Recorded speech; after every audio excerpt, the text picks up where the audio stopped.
Eee, ya pertama kita ini dulu, konsultasi dulu. Silakan kalau ada yang mau ditanyakan terkait kelas, ada yang stuck atau gimana?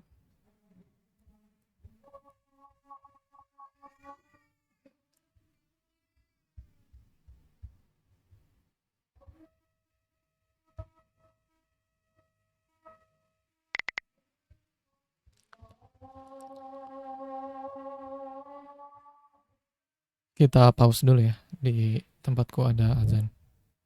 Silakan kalau ada yang mau bertanya dulu.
Oke, tes akhir, eee, submission akhir. Ya silahkan di ini dulu aja ya, di eee, kalau nggak ada kendala silahkan dikerjakan aja. Oke.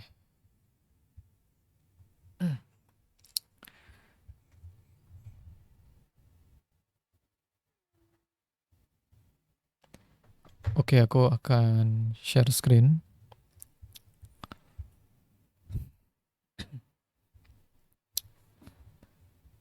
Eee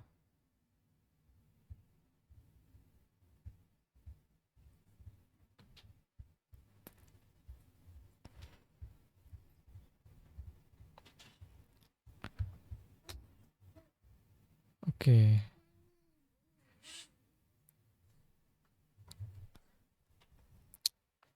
tema malam ini adalah, mmm, skill komunikasi, communication skill, berbicara dan menulis di lingkungan profesional. Mmm, ya tujuannya adalah memahami pentingnya komunikasi yang baik di lingkungan profesional.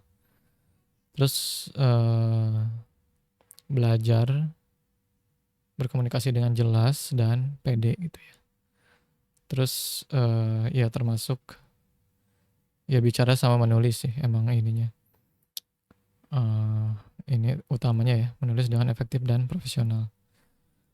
Jadi emang tapi sebenarnya ini ya, kalau sepengalamanku jadi kita harus tahu culture-nya, harus harus tahu culture dan kondisi di lingkungan kerja.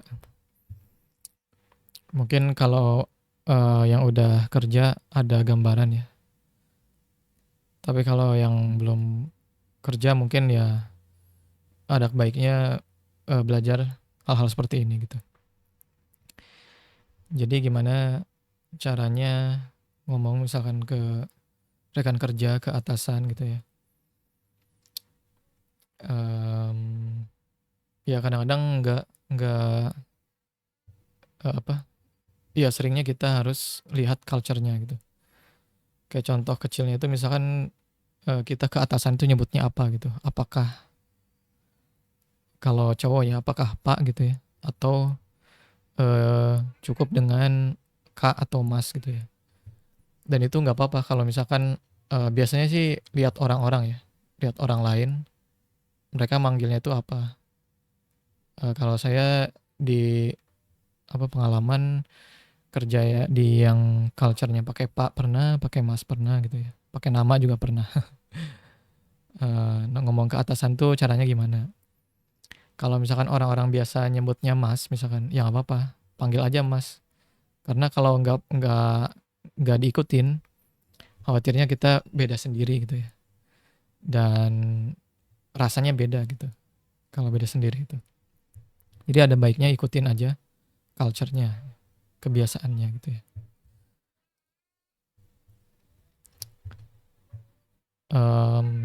Ya yang pertama, materi pertama, kenapa komunikasi itu penting di dunia profesional. Ini, 4 di antaranya ya. Jadi membangun hubungan kerja yang baik, udah tentu ya, karena kadang-kadang, mmm, iya, cara kita ngomong, cara kita nulis itu bisa, eee, apa ya, mempengaruhi, eee, bisa apa, jadi,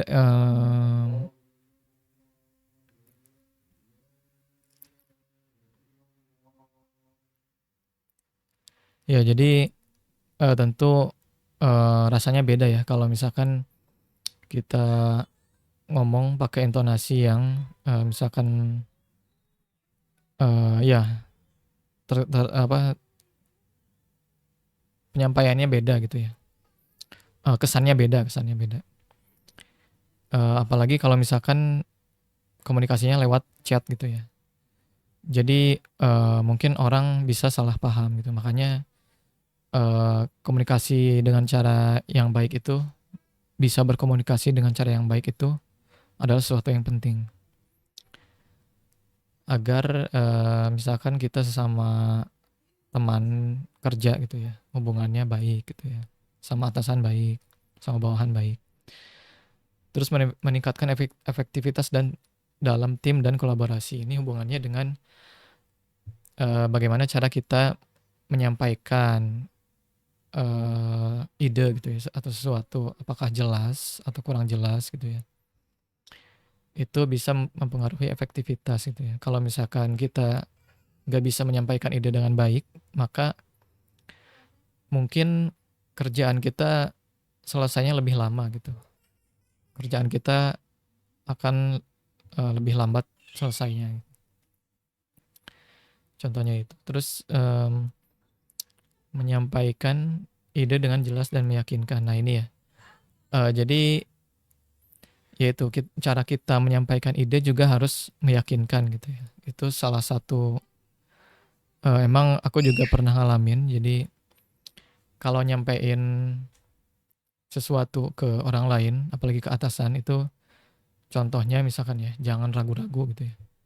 Kalau menyampaikan ide, kalau ditanya jawabnya jangan ragu-ragu. Harus, ya harus langsung meyakinkan gitu ya. Kalau misalkan nggak yakin mmm, dengan pengetahuan kita, eee, ya misalkan nggak tahu ya apakah sebenarnya, misalkan tugas A ini udah selesai atau belum. Misalkan contohnya bisa sampaikan, eee, saya kurang yakin tapi, izinkan saya untuk, eee, coba cek lagi apakah untuk memastikan gitu ya, apakah udah selesai atau belum. Kayak gitulah ya intinya. Intinya kayak gitu. Jadi atau misalkan ya, maaf aku sekarang belum yakin, tapi nanti aku akan kasih tahu lagi, Mas atau Mbak misalkan, jawaban pastinya gitu. Terus menghindari kesalahpahaman yang bisa berdampak buruk pada pekerjaan. Nah ya, jadi misalkan kita dikasih tugas ya, misalkan tugas A. Em, Kalau kita salah paham, maka dampaknya adalah ya kita tugas kita nggak selesai-selesai gitu. Contohnya gitu ya. Atau selesai tapi salah gitu. Kerjaannya salah. Nah itu kan buruk ya, berdampak buruk ke pekerjaan kita.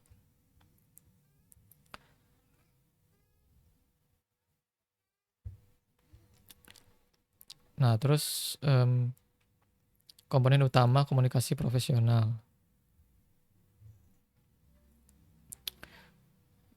Ada di sini ada verbal, non-verbal, tertulis dan listening, khususnya active listening ya.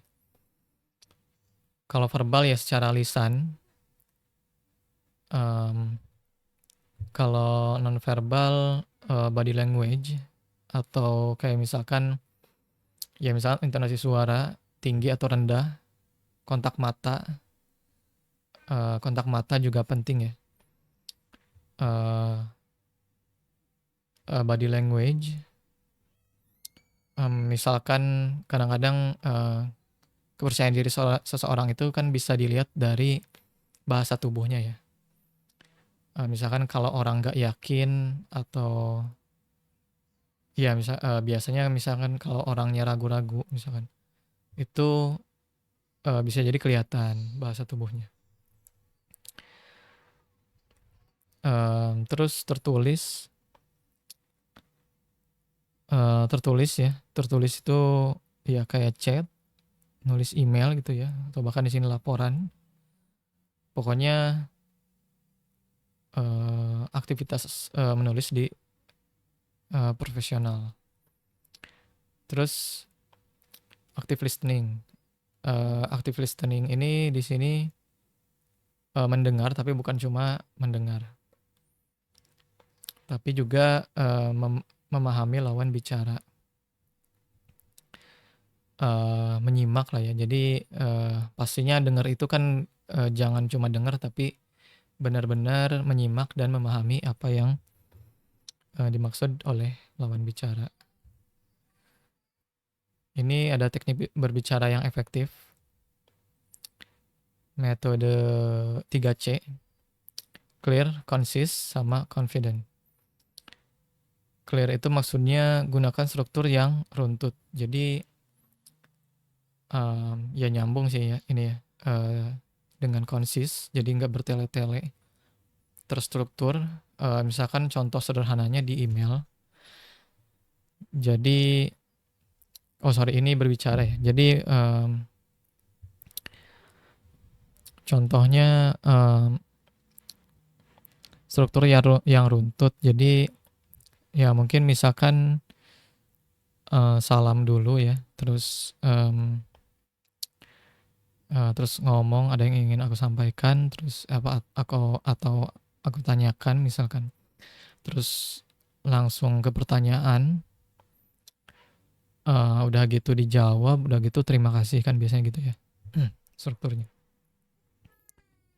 Terus ringkas, nggak bertele-tele. Jadi misalkan kalau mau nanya itu nggak kesana kemari dulu. Misalkan mungkin kadang cerita dulu bagus ya, tapi kalau sampai bertele-tele kemana-mana kan nggak baik ya. Jadi nggak jelas ini mau ngapain gitu. Apa yang mau dibicarakan itu nggak jelas. Jadi harus ringkas ya, nggak bertele-tele itu intinya.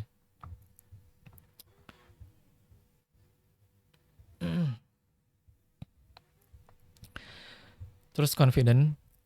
berbicara dengan intonasi dan tempo yang baik. Jadi emang ini penting ya. Misalkan kita menyampaikan ide itu jangan sampai kita ragu-ragu gitu ya. Kayak aku jelaskan tadi. Kalau ragu-ragu, orang lawan bicara kita juga akan ragu-ragu gitu. Ini sebenarnya bisa atau enggak gitu. Sebenarnya A atau B gitu.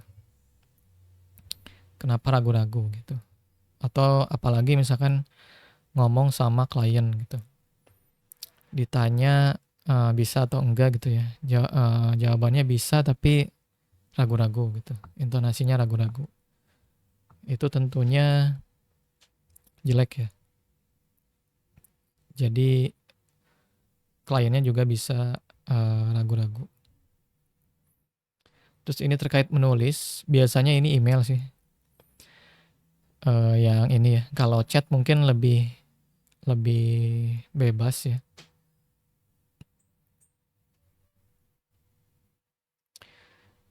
Nah ini misalnya struktur yang jelas. Gunakan format pendahuluan, isi, dan kesimpulan. Misalkan jadi emang nulis email tuh kan nggak sembarangan ya. Walaupun sama orang yang kenal biasanya sih nggak sembarangan gitu. Apalagi sama atasan gitu ya. Itu tentunya nggak langsung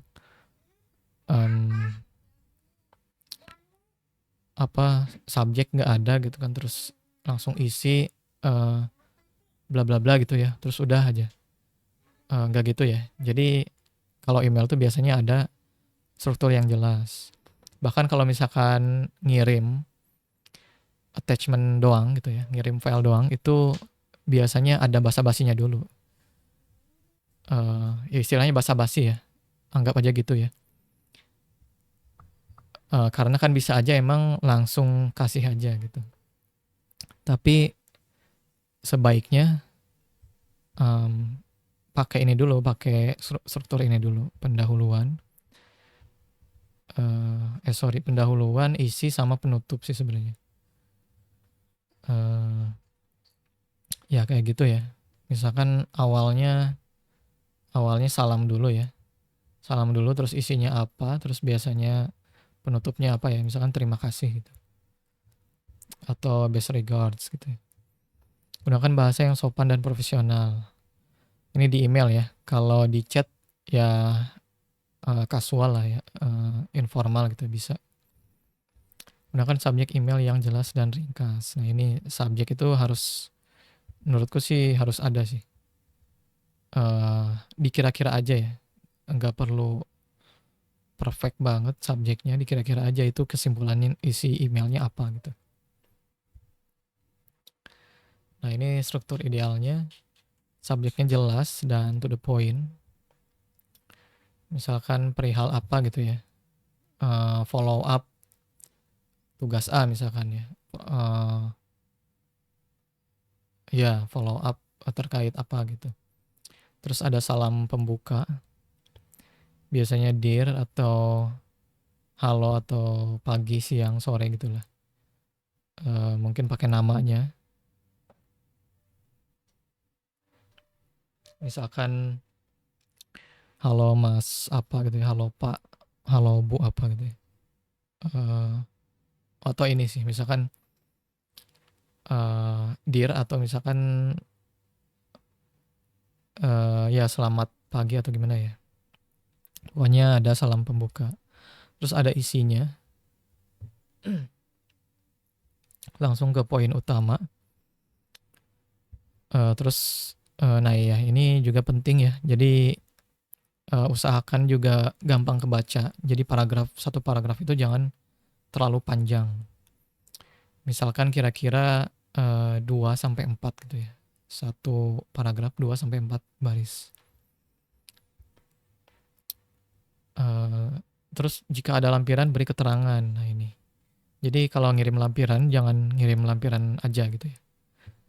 Kadang-kadang kita juga temui ya di internet, di sosmed. Kadang-kadang ada katanya orang lamar kerja. Ceritanya mau ngasih CV. Atau resume tapi ngirim attachment-nya doang gitu. Nggak ada basa-basinya. Nah itu jelek ya. Ini ngapain gitu kan. Apalagi eh, kita mau ngelamar kerja gitu. Tentunya kita sopan ya. Walaupun emang ya tentunya eh, employer-nya juga harus sopan ya. Itu udah apa? Ya itu juga harus, tapi ya kita juga sama gitu ya. Apalagi kan kita minta gitu ya. Minta atau memohon untuk dikasih kerjaan gitu. Terus ada penutup, biasanya terima kasih atau berupa salam gitu ya. Misalkan regards atau terima kasih gitu ya. Oke, di active listening, jadi ya intinya kita nggak cuma denger tapi memahami juga. Fokus ya, pertama fokus, terus eh ya nggak cuma nunggu giliran bicara gitu ya. Jadi fokus terus nyimak ya, memahami dengan baik. Gunakan bahasa tubuh yang menunjukkan perhatian. Nah ini ya kalau kalau bisa gitu ya. Walaupun ya yang penting ini sih sebenarnya, yang penting fokus ya. Yang penting fokus, disimak dengan baik. Terus ya ini juga kalau bisa eh, diparafrase atau ini sih. Ini lebih ke kalau kita mau ngonfirmasi ya. Barangkali nggak sesuai dengan pemahaman kita gitu ya. Ini bisa ditanyakan lagi atau diparafrase atau dibikin versi yang lebih em, bikin versi yang lebih mudah dimengerti gitu ya. Kadang-kadang lawan bicara kita juga nggak selalu menyampaikan hal dengan baik ya. Jadi coba kita pahami terus misalkan buat konfirmasi diparafrase gitu. Biar jelas ya. Terus kesalahan umum dalam komunikasi. Nah ini kan tadi bertele-tele ya. Jangan bertele-tele. Terus, nah menggunakan bahasa informal tidak pada tempatnya. Misalkan antara sama teman dan atasan itu disamain itu jangan ya. Atau misalkan tergantung culture-nya sih. Kadang-kadang bisa jadi ada atasan yang santai gitu ya. Ya pasti nanti kalian tahu sendiri culture-nya seperti apa. Jadi emang harus ikut culture aja. Tidak memperhatikan audiens. Nah, ini juga penting ya. Jadi kita ngejelasin sesuatu itu harus lihat audiensnya siapa atau lawan bicaranya siapa. Misalkan kita kan orang front end ya, front end developer, terus ngomong sama klien misal ya, atau ngomong sama eh, project manager yang nggak tahu teknis ya misalkan. Itu kita harus pandai menyesuaikan. Misalkan dia nggak ngerti apa itu pagination gitu ya, ya disederhanakan gitu ya. Misalkan diganti ya, jangan pakai kata pagination tapi kata list per page gitu ya. List dengan list per page gitu. List dengan pembagian antar page kayak page 1, page 2, page 3 gitu. Jadi harus menyesuaikan. Apalagi jangan sampai kebanyakan gitu ya. Atau ya gimana lah. Atau misalkan ngobrol sama orang yang gak terlalu paham bahasa Inggris tapi ngomong kita dicampur gitu ya. Kadang-kadang kan ada orang kayak gitu ya. Doyan banget nyampur bahasa Inggris sama bahasa Indonesia gitu. Misalkan, ya apa gitulah ya, which is atau apa, misalkan ghosting atau apa, sedangkan misalkan lawan bicara kita itu orang tua gitu ya, yang nggak tahu bahasa-bahasa gaul itu artinya apa gitu. Nah itu harus, diperhatikan ya. Sama sih sebenarnya di dunia nyata, di apa, di luar di luar, eee, lingkup pekerjaan juga harusnya emang kayak gini ya. Jadi ngomong itu memperhatikan audiens. Atau misalkan kalau kalau kalau nggak yakin, ya apa, kasih kesempatan mereka untuk bertanya gitu ya, atau misalkan kita konfirmasi ada yang kurang jelas atau enggak gitu. Nanti kan, mereka tanya gitu kan, "Ini artinya apa tadi, kamu ngomong?" Gitu. Selanjutnya tidak melakukan pengecekan sebelum mengirim pesan atau email. Nah ini juga penting ya. Jadi, harus dipastikan,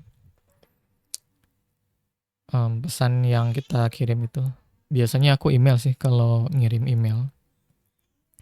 Biasanya setelah dikirim dicek lagi.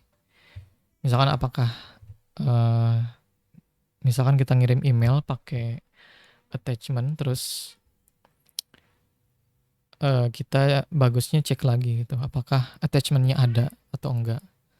Atau mungkin bisa jadi attachment-nya ada, tapi lupa nulis, isi emailnya gitu ya, atau lupa nulis subjek mungkin.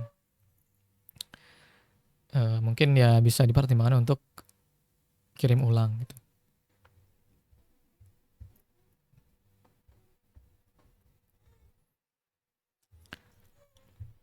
Oke, kita udah ke kesimpulan. Jadi kesimpulannya adalah,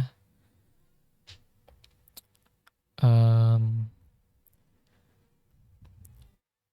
komunikasi yang efektif membantu dalam kerja tim, penyampaian ide, dan membangun hubungan profesional ya. Ini tentu ya, jadi, eee, penyampaian ide juga bisa lebih efektif kalau komunikasinya baik, terus hubungan dengan teman setim, orang setim juga baik gitu ya.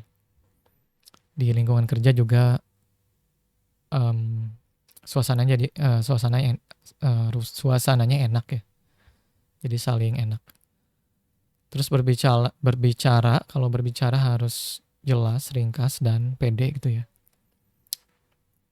Ini sebenarnya dilatih aja sih, makanya kalau saranku kalau ada kesempatan ngomong, itu ngomong, jangan diam mulu, biar keasah ininya, skill-skill kayak gini keasah ya.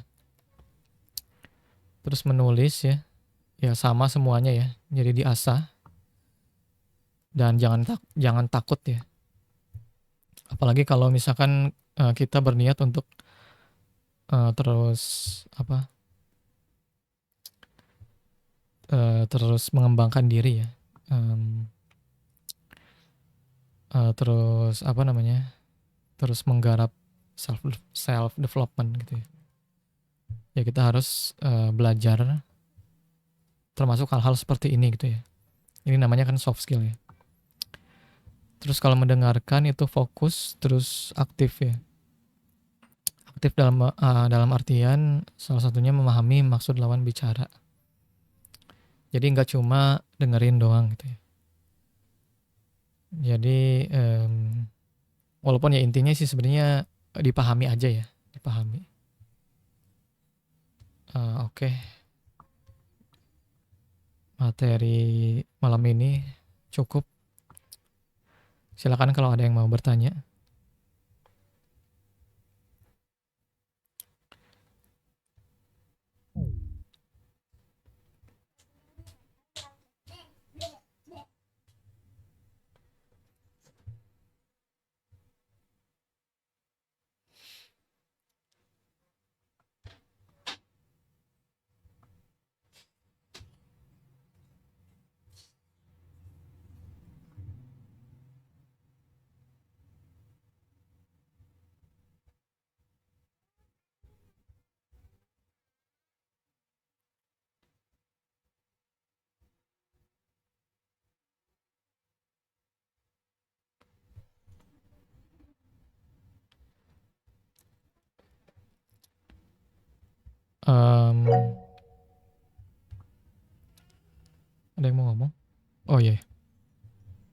Sorry, silakan silakan. Oh iya, izin bertanya ya, Kak. Ya, Oh iya, Kak, mau tanya, Kak. Oh,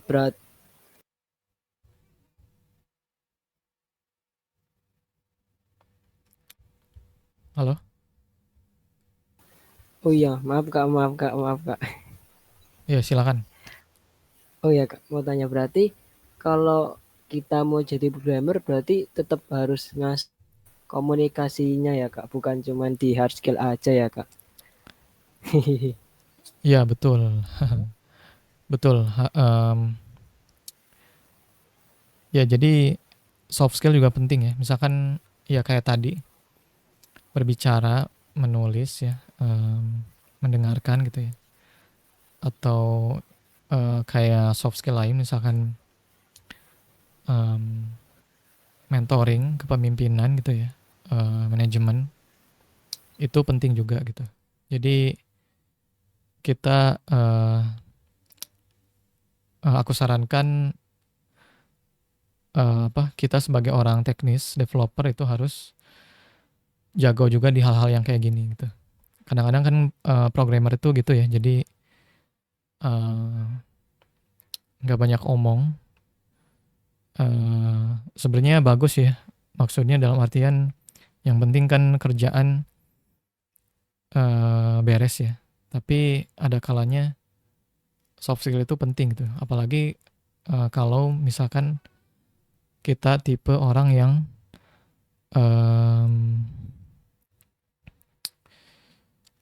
apa namanya, ini apa, mengejar karir ya, eee,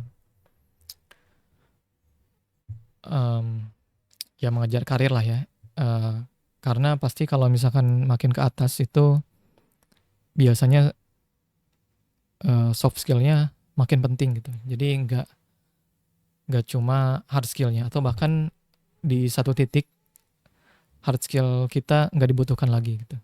Jadi cuma soft skill-nya aja. Nah itu kalau kalian tipe orang yang memperjuangkan karir, aku sangat sarankan untuk belajar soft skill gitu. Seperti itu ya.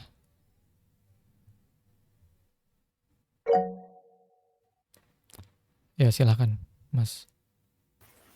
Oh iya, Kak. Tapi kalau untuk ngelatihnya itu kayak cuman sekedar nyoba bicara langsung ke orang lain gitu kah, Kak, untuk melatih soft skill kita? Apa? Untuk melatih soft skill kita, apa kayak cuman langsung aja coba bicara ke orang lain gitu? Oh iya, iya menurutku salah satunya bisa kayak gitu ya. Jadi, mmm, iya kalau misalkan mau mau ngomong, mau nanya, atau mau konfirmasi itu, jangan ragu gitu ya. Ditanyain aja, apalagi kalau misalkan kaitannya dengan apa, penting gitu ya, terkait kerjaan kita, tugas kita, khawatirnya kalau kalau salah kan, ngulang lagi gitu misalkan ya. Atau ya kita jadinya kesannya ke kita jelek gitu ya. Karena, terkesan kita nggak bisa ngerjain tugas tersebut gitu. Mmm, iya, jadi, misalkan banyak-banyak, mmm, komunikasi sama orang, ngobrol sama orang gitu ya, atau misalkan kadang-kadang di perusahaan itu misalkan ada kesempatan untuk ngomong di depan umum gitu ya, di depan orang banyak, di depan, ya karyawan yang lain gitu ya. Kalau aku dulu itu ada, kadang kesempatan, sharing session gitu ya. Kayak misalkan kita riset topik tertentu, terus udah beres risetnya, kita presentasikan. Nah, coba, bisa dimulai dari sana gitu. Itu juga kan, bagus juga untuk mengasah pemahaman kita sama ya banyak sih mengasah pemahaman public speaking, terus ngasah ngajarin orang gitu ya. Kadang-kadang ada orang yang jago hard skill tapi dia ketika disuruh ngejelasin sesuatu itu susah gitu. Nah, itu kayak gitu ya. Mudah-mudahan menjawab dari aku segitu. Ada lagi? Atau Oh iya, ada? terima kasih Kak. Iya, sama-sama Mas. Berarti tetap oh ya, kalau menurut Kakak berarti ya Kak, lebih baik apa ya, soft skill sama hard skill-nya imbang gitu ya, daripada condong ke salah satu gitu. Iya, menurutku iya sih. Atau misalkan iya, kan sebenarnya banyak ya cara ngelatihnya ya. Termasuk misalkan bikin konten ya. Bikin konten itu menurutku bisa aja bisa juga membantu melatih ya. Karena kan salah satunya khususnya kayak gini ya, misalkan ngeliatin muka gitu. Bikin konten apa gitu ya, ngejelasin teknis. Liatin mukanya gitu. Jangan cuma ngomong doang atau subtitle doang gitu. Liatin mukanya aja. Menurutku itu juga bisa ngasah ya. Dan emang ya gitu. Ada baiknya emang seimbang gitu ya. Soft skill juga bagus karena biasanya seperti yang aku katakan tadi, kalau makin ke atas itu soft skillnya harus makin bagus.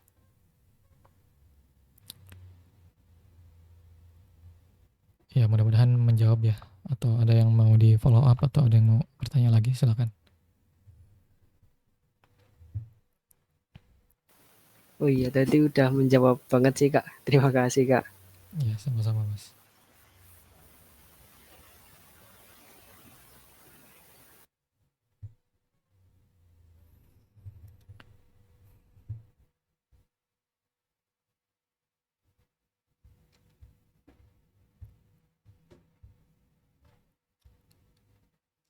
Ada lagi yang mau bertanya atau misalkan konsultasi materi?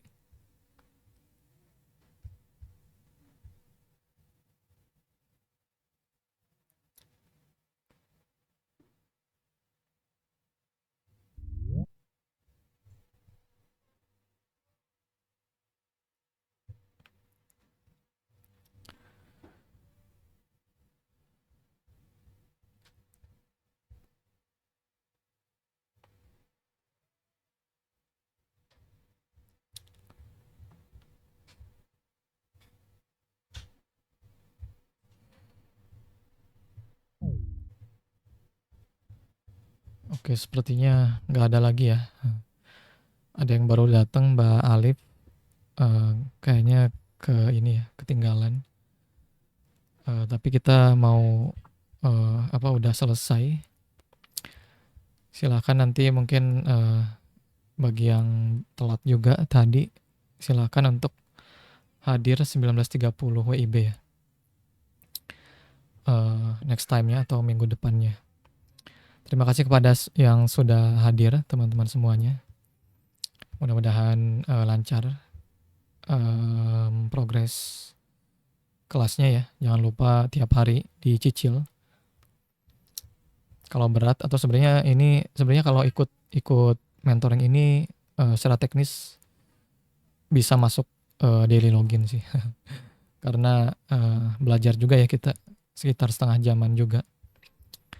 Jadi silahkan nextnya hadir terus. Dan karena ada insight juga berupa mini webinar kayak gini. Terima kasih kepada yang sudah hadir. Aku tutup. Selamat malam semuanya. Thank you.